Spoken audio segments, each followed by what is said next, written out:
people remember how things start and they remember how things end. In between, yes, all kinds of things can happen. You have experiences, you remember them. But when you're starting something, you're wrapping up a school year, an event, or situation, those two things really stand out. And I think it is important from a school climate culture standpoint to really pay attention to those two things.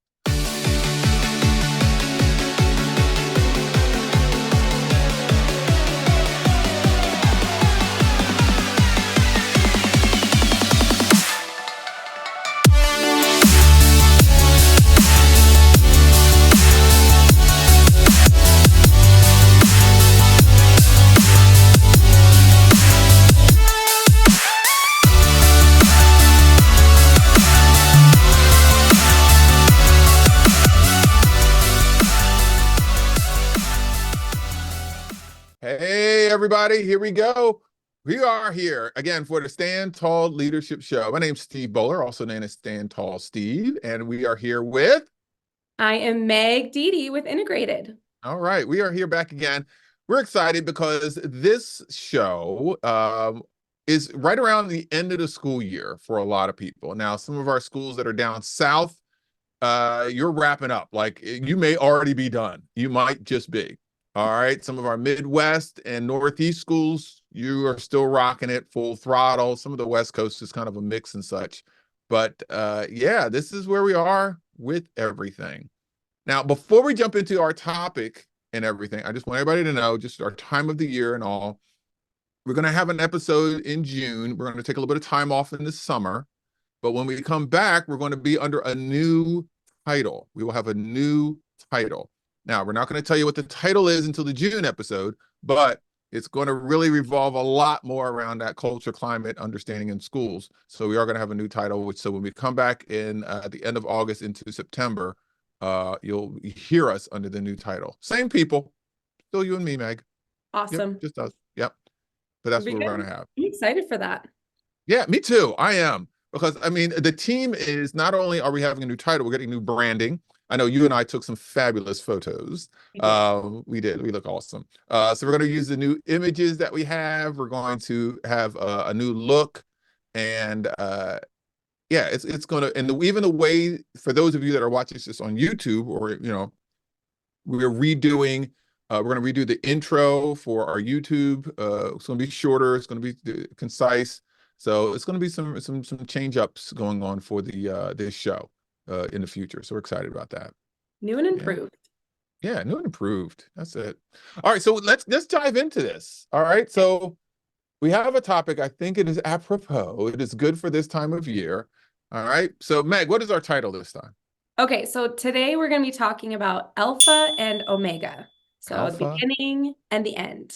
The beginning and the end. Alpha and omega. That's what it is. I think this is good right now because we are right now, for many of us, for the school year, omega, the end, right? We're talking about the Greek alphabet. Alpha is the first one, omega is the last one. So that's near the end. But I have noticed, and it's not just I noticed this, I believe I read a study somewhere, I saw something, whatever like that. Just in general, people remember how things start and they remember how things end. Those things really stick tight with people. Now, in between, yes, all kinds of things can happen. You have experiences, you remember them. But when you're starting something, you're wrapping up a school year, an event, or situation, those two things really stand out more so to people. And I think it is important from a school climate culture standpoint to really pay attention to those two things. Absolutely. So today we're really going to hone in on alpha and omega. What is it that you do? We're going to start with omega first, since we're near the end of the year.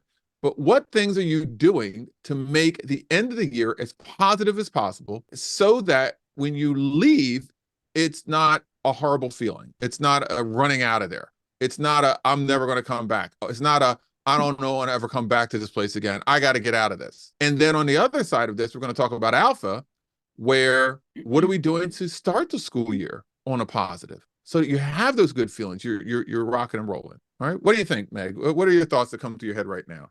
Well, actually, I was thinking about the end. So we have currently a full week and 3 days left. Not that I'm counting down, but we're we're in the end. We're in the end, and it's so true about keeping that positive. I think one thing for me is I want to keep it the schedule kind of the same. You know, you're having those fun end of the year things, the field trips, things, but things are pretty much the same. Mhm. Because my students know that I'm there for them. We're gonna do the fun things together, but we're not counting down the days that you're going to leave from me. I'm Mm. excited for they will say, we only have this many days left. I was like, I don't want to talk about it because I don't want you to leave yet. We're not done yet. So we Mhm. don't do like big countdowns. You know, we just kind of stick together until Yeah, literally the last day. yeah. And that's good. I mean, and I've said many times before, anybody's heard me before, I even have a YouTube video about no countdowns at the end of the year, no countdowns. But I understand why many educators do a countdown, because even though they may not understand the whole alpha omega thing that I'm talking about, you and I are talking about, they know that the end of the year can be daunting. They know the end of the year is a lot. They know that all those fun things can happen at the end of the year. So in order to make the end of the year that fun space, they use the countdown as the way to bring the fun, right? Mm-hmm. They use the countdown as a way to bring the fun. They put up signs in the school where I was a principal at Hartford School in Mount Laurel. When I got there the first time, I was there for 8 years, upper elementary school, fifth and sixth grade. We had a fifth grade teacher who would do a Christmas chain. They would put Oh, 30 links on the Christmas chain, the paper Christmas chain. And each day they would rip off another chain and, oh, we're going down the last day. Oh, I got rid of that as fast as I possibly could. And I get it. I get it. You're trying, it's like you're killing the joy. You're making it. No, you're misunderstanding. You are celebrating getting away from me. You're yeah. celebrating getting out of here. Like anything is better than being here in school. I think that the behind it, they have the right idea. Yeah. And Mhm. I walked into the school, and right in the middle, it was around spring break. They had a countdown for the last day of school right after spring break. So we had like 25 days of countdown. But what they tried to incorporate was the teachers were saying why they loved their students, why they love their school, what they're going to miss. You know, Mhm. the Mhm. idea behind it is Yeah, there phenomenal. you go. But the second those kids are like, oh, how many days now? And they're like, oh, we have 24 days. 24 days is a lot to count down in Yeah. rebuilding. So the idea behind it, you're right. They're trying to bring the joy, they're trying to bring the fun. But I think that we can incorporate other things than a countdown, because some students are not excited for that. Some are not. Let's talk about that. All right. So let's step outside of the building.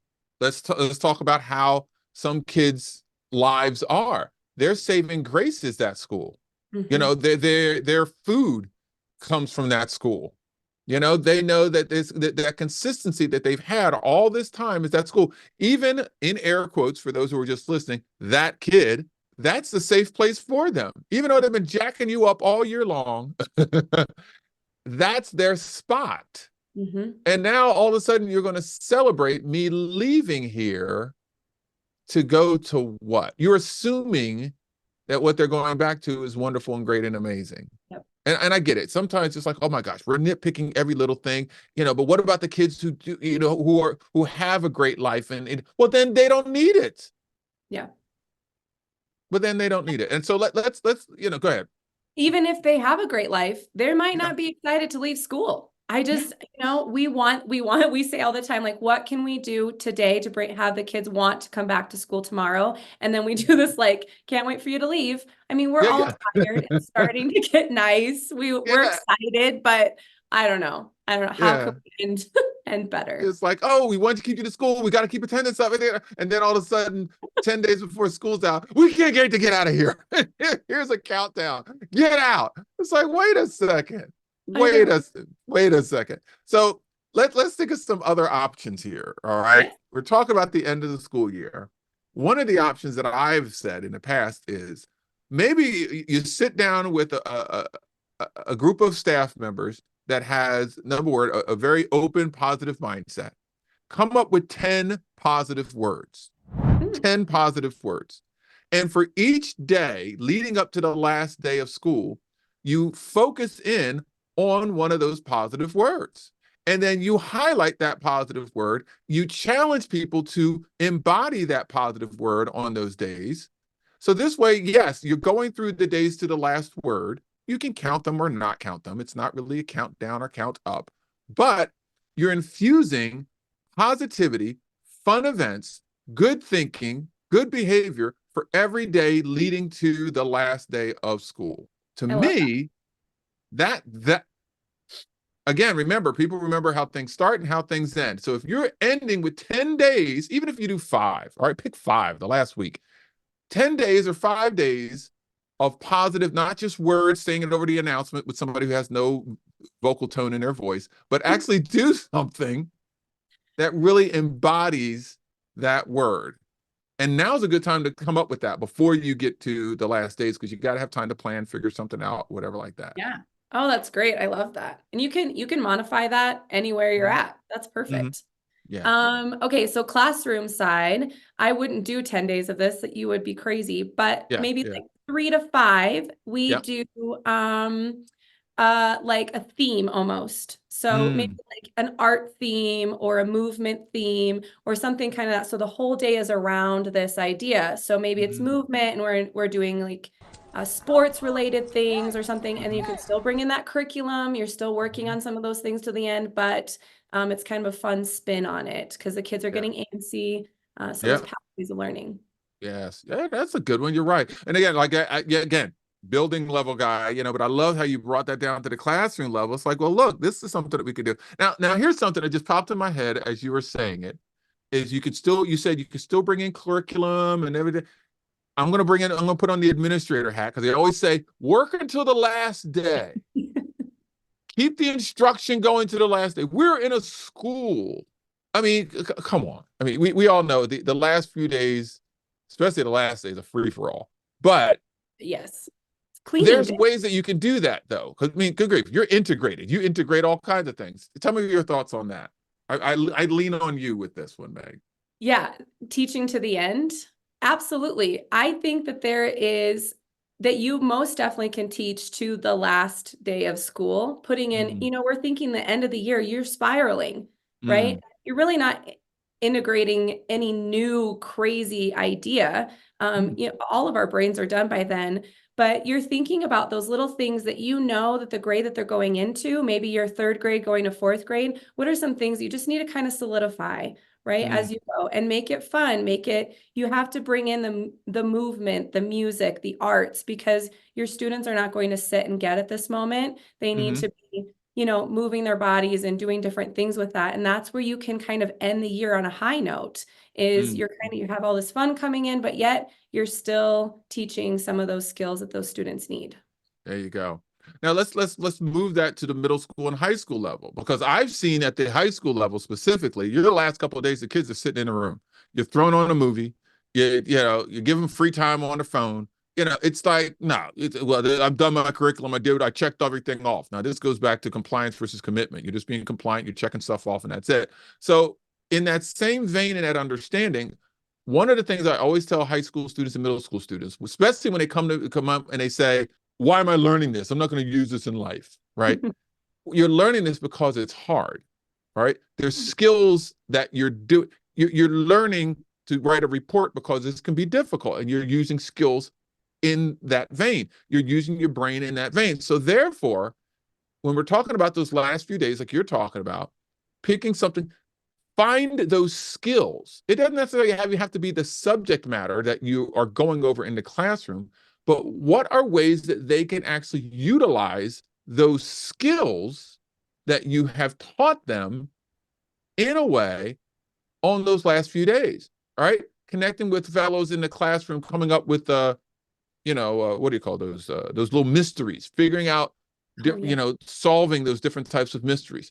If you're in what do you call it, in a language arts class or a writing class or something like that, pull out them Scrabble boards, get some Scrabble, get some spelling in there, get some word manipulation, figure out that Jeopardies, all those can still be fun. Again, you're getting that good feeling at the end of the school year without just sitting there. Yes. because I've seen that a lot, and unfortunately in middle school and high school, especially at high schools, they just sit for the last couple of days, and all the kids do is think of ways to get out of the classroom to roam the hallways. So I'm in it right now. My current own child. Do I have to go to last week? Yes, you have to go. Why? I don't know. I don't know why. no, You just have here's to your be there. answer, because my kids did it well, because their father's a principal, the world-renowned speaker in education. And I remember my oldest daughter, she's like, do I even have to be there the last few days of school? Whatever like that. I says, remember who I am and whose child you are. Yes. And that's the end of it. She sits there, oh, well, all right. Yep. I mean, she Yep. can't argue that. Nope. Sorry. No, sorry. Unfortunately, you're my child. You're going to go and you're going to do well. Heaven forbid I hear any bad news. I Yep. will kill you. Good luck. Yeah. Good luck. Good luck. Oh, very true. Very true. Yeah. I think, and I think you can take any of that. I was thinking the Jeopardy that you just had, Canva has a great template. You can create your own Jeopardy game. You can tie it to content, tie it to something fun. And there you have it. You have a whole review for a 45-minute class. And they didn't once want to go to the bathroom or be on their phones. So imagine that. imagine That. I know. And you will still you're still going to get some of the wise guys, especially your older grades, still try to find ways to get in and out of it, whatever. Like, no, this is what we do in my class. And don't be pressured into the other teachers aren't doing it. Why are you? Hate that mess. Yeah. It's like your own kid coming home saying, my friends are able to go, why can't I? Because I said so. No, just kidding. That doesn't work. Sometimes it does. Sometimes I use it. I'm sorry, you're my child. The answer is no. Done. And Anyway. So on that, having almost that peer pressure of another teacher doing something, whether it's extravagant, maybe they have this crazy room transformation. You're like, how do you have time for that? Why did you do? And then you're over there thinking what you're doing is not good enough. I think, oh man, we just got to lean on each other at the end of the year and at the beginning of the year. How are your endings? So not taking, well, Mr. Smith across the hallway is doing it this way. Maybe I shouldn't do this, or maybe I should do this. Right. No. Yeah. It almost goes to, especially if you're a new teacher and there's a senior teacher or whatever like that, don't compare your beginning to somebody else's end, right? They're at a different spot than you. You think about what you can, lean on each other, like you said, but that's another piece to it. Yeah. All right. So that's what we're trying to do, right? Our omega, let's make it as positive as possible, because when people leave, they will leave with a positive feeling, even for yourself. That's another thing. Make it for yourself as an educator. Not just so much you want to make it positive for the kids, but you want to make it for yourself so that when you leave, no matter how tough of a school year you had, you're feeling pretty good. Last thing about Omega, one thing I used to do, I don't know if I've mentioned this before, last day of school, this is for administrators, get an ice cream truck.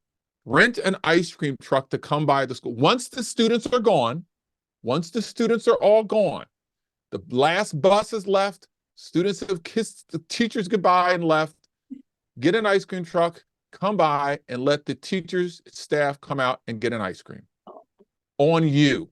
All right. Now, if you got money in your budget to do that, God bless you. I don't know where you're getting money for that like that. But I did that every year at my school. As soon as the last bus would leave, make sure everybody was gone, I would say, okay, cue the truck. And like the truck knew the wait around the corner. And then bling, bling, bling, bling, bling, bling, bling. They'd come rolling in. Teachers would go out. Everybody would get some ice cream. That's phenomenal. Yes. I did that like every year at that school. They loved it. And it's out of my own pocket. I saved, made sure I had money for it. I told, get one. Everybody gets one. All right. Don't go there. I don't want two fisted full of ice cream. Like, yo, hey, Mr. Devery, put that back. Everybody gets one. All right. So let's go to alpha. We're doing this backwards. We did omega. Let's talk about alpha, the start of the school year.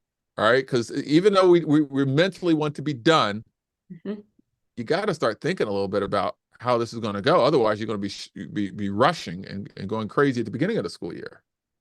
What things do you do? What do you got? Okay, so our team is very much like that. Our brains almost stop working. You're like, I can't think of next year. So we actually start before we start kind of the beginning of fourth quarter, and we start writing down things through the year that really went well, things that we want to change, things that, just different stuff that worked with that particular group of kids. And then as those weeks go towards the end, we can either add to it. And then we have this list of things that we need to kind of be thinking about when we get back to the school year. And then on top of that is kind of prepping some of those things that you know you're going to need that first quarter, first semester, just having that out of the way, whether it's the print that you need or collecting the text, whatever that is for a certain unit, we have that just kind of tucked away. So we don't have that stress of trying to find the resources and materials that first quarter back at school. Exactly. And that makes your stress level so much lower, so much better. And how many times as educators do we tell our students, you got to plan ahead, or even your own kids at home, plan ahead. You need to do that. But yet there we don't. And we're scrambling around crazy, not living what it is that we say. I love that. That makes so much sense to me. You know what I mean? From the administrative side, let's talk administrative, trying to get that school year going. One of the things that I did, when I was a vice principal, there was an assistant superintendent who taught me this. And this is before, you know, computers weren't a huge, giant thing. I mean, we all use computers, but it wasn't the same. But what she did is she had told me to get a folder for each month of the year. Get a folder in my desk. And as things happen throughout the year, slide them into the folder. So this way, the month ahead, so let's say it is October, you pull out your November folder from before, and now you can kind of go through it and say, okay, now I got to plan out. I know what to do for the month ahead. It's a brilliant thing to do. So from the administrative standpoint, and the same kind of thing, you're wrapping up the school year. Let's say you haven't done this before. Get yourself in August and in September, specifically a September folder. Start dropping stuff in there that you're thinking of, very similar to what you are, so that when that time comes, you have that. You have those things. I also suggest getting your committee, get your climate and culture committee together now. And if you're someone who likes to use a theme every year, you know, you have a school-wide theme, but figure it out now. Figure out what the theme is now. One of the things I did at my one school is the last day of school, we would have an academic pep rally. Like we'd bring all the kids into the gym, we would go nuts. We just recognize them, do all kinds of fun things with them and everything. But before the last day, then we would get together, we would pick out the theme before the last day. And then at the final rally event, we would announce what the theme is for the next year. So now all the teachers are like, thank you. Now I can start thinking throughout the summer and planning and prepping so that the beginning of the school year, I know what the theme is already. I know, get some ideas going already. You know going to the Oriental trading. Yeah, yes, Oriental trading. It takes that long anyway. It takes all I'm gonna order some of those hats. Yes. Yes. Start ordering the hats, start ordering the little thumb ups, ordering your stickers, all your goofy stuff. You get, hey, by the way, this is the theme for next year, knowing that at the end of the previous year, so that when the new year comes, it shouldn't be a surprise. See, here's the thing. Like, I've gone to many schools to speak in the beginning of the school year. And when they have me come, they say to me, oh, by the way, our theme this year is Rise Up. Oh, by the way, our theme this year is Pride is in Us All. Oh, by the way, our theme this year is Connected to Each Other. And so my question to them is, oh, that's a wonderful theme. Does the staff know? They'll find out on the first day. From you. From me. Or they'll be announced by the superintendent who says it right after the bloodborne pathogens presentation. Terrible timing. Terrible timing. They should know the theme before they even get there. Do you want people jazzed up, hyped up, ready to go with the theme on the first day? Let them know. Let the staff know. Let the students know. Let the community know. So they're coming in ready to rock and roll. It should not be a surprise. I love that. That's just me. That's just me. We were very passionate about that one. I'm quite, I got a little hyped up over there. We're real excited about that. I was just thinking about these teachers that find out the theme and they're like on Oriental trading. They're buying bulletin boards. They're ordering t-shirts. I mean, you know who you are. You know who you are. So we're think about this. Okay, from the again, admin perspective, because that's where I am on this. One of the things that you always want to try to do is you try to get buy-in. You try to get buy-in from teachers. You try to get buy-in for new ideas, new concepts. But yet you drop these things onto people and then you expect them to buy in right away. They haven't processed it. They haven't thought it through. So now even though this is a positive thing, your school theme, you're still dropping it on them. They haven't had a chance to process it, think it through, and get some ideas going. Absolutely. And then you're like, well, we had this theme, it just doesn't ever go anywhere. I wonder why. They didn't have time. They Didn't have time. Okay, one last thought on this before I have to wrap it up. So back to that curriculum piece in the classroom. Yes. There you go. Good. In the classroom, when you get to the first back, you have all this being thrown at you, you know, the bloodborne pathogens, but then on top of that, it's like, oh, we're getting a new curriculum. Oh, we have this. And what happens? Your stress level does this, and you're up. Yeah. So to not have that happen, integrated, we have this planner, and we have a month-long planner, kind of like your idea with the folders. And we plan out by month, and we plan out by unit, by topic of what we're going to cover for each quarter, each month, whatever it is.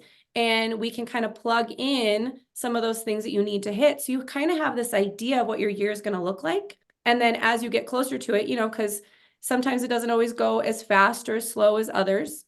You can kind of move and shift. Or when you get thrown that new curriculum, you can think to yourself, what can we use from this new curriculum that we're getting, this new resource to build into what we already have? And then your stress level isn't quite as high that beginning of the year. You don't have that almost heart attack feeling when you get those giant pallets into your classroom of this new stuff. So kind of planning ahead that way. Smart. And if you want to get that planner, reach out, connect with Meg, connect with You can actually get a free one on our website currently under resources at integratedk12.com. So if you need perfect. That's it. That's the way to go. All right.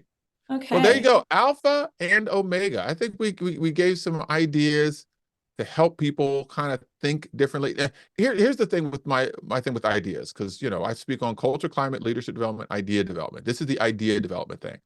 Whenever you get new ideas, new concepts, new understandings, it should not be expected that you implement every idea.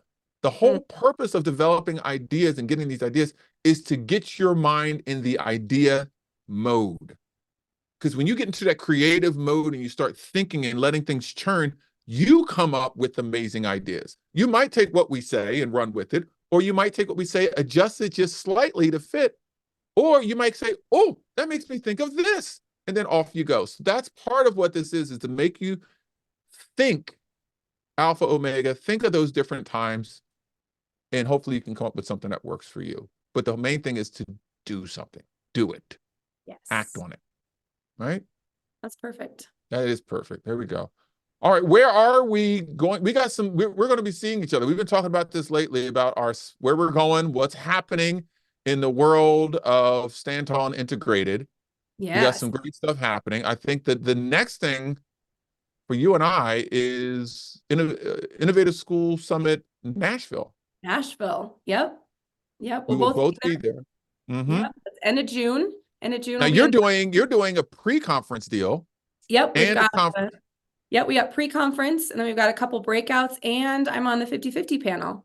So you're working it. We're busy.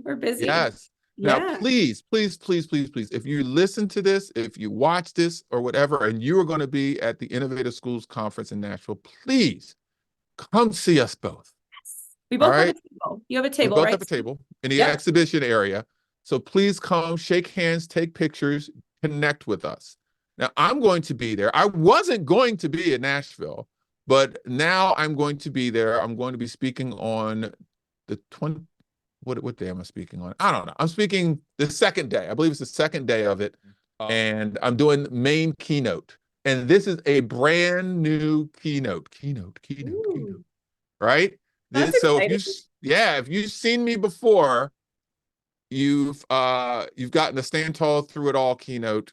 This one is more of an instructional keynote where it's called Unlocking Culture and Climate, where we're breaking down culture and climate and talking exactly what you need to do to implement it in order to become better in your schools and things that you're doing. So this is exciting for me for that. And it's interactive. Like, everyone in the audience will be able to interact with the actual keynote. It's a new way we're doing it. So we have that. We have the Within Our Ranks Summit.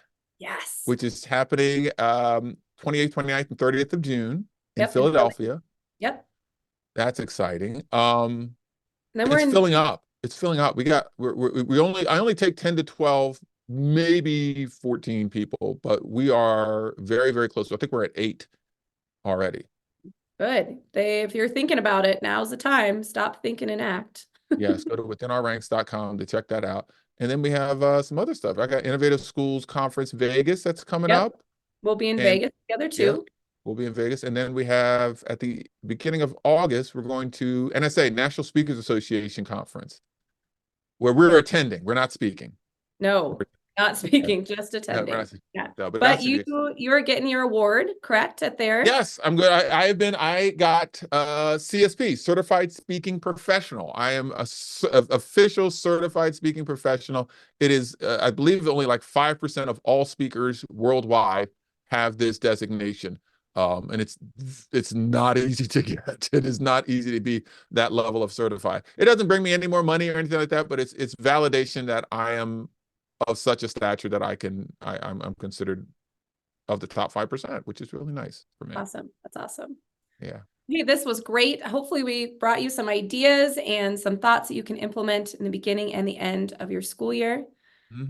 We're excited for the next one. Yeah. So we'll, like I said, we're going into June. We'll have probably one more in June. Then we'll take the rest of the summer off to do what we got to do. And then we'll come back in August with the new title of the show and a new look. And we'll be ready to roll. All right. Make sure if you have any ideas for the beginning or the end that you drop it in the comments or comment on this so that we can see your ideas and maybe give a shout out for that. Yes, exactly. And also, this is a topic that we utilize in our blog as well. Give your insights, alpha, omega insights in the blog as well. All right. Thanks, Meg. Thanks, Steve. All right. Take care, gang. Bye.